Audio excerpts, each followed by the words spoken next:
It's a very big news for volunteers.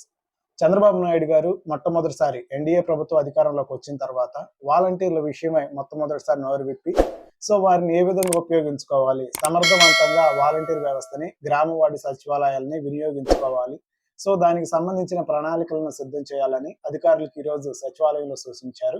So ఇది ఒక రకంగా చెప్పుకుంటే సో ఇన్నాళ్ళు సందిగ్ధంలో ఉన్న వాలంటీర్ వ్యవస్థకు సంబంధించి ఇది ఒక మంచి అప్డేట్ గా మనం చెప్పుకోవచ్చు.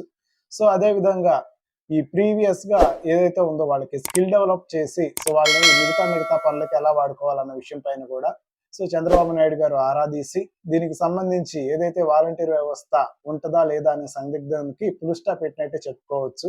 సో వాళ్ళు అంటే ఇన్ని రోజులు మనకి గ్రామ వార్డు సచివాలయ మంత్రిత్వ శాఖ ఏదైతే ఉందో ఆ శాఖకు సంబంధించిన అధికారులు అయితే స్పష్టతనిచ్చారు. కానీ అండ్ నిన్నటికి నిన్న ఈ సర్పంచులు ఎవరైతే ఉన్నారో వాళ్ళు పిటిషన్ వేసి సో ఏకగ్రీవంగా ఒక తీర్మానం చేశారు, వాలంటీర్ వ్యవస్థ వద్దు అని స్పష్టతనిచ్చి పవన్ కళ్యాణ్ గారికి వాళ్ళ వినతి పత్రాన్ని అయితే అందించారు.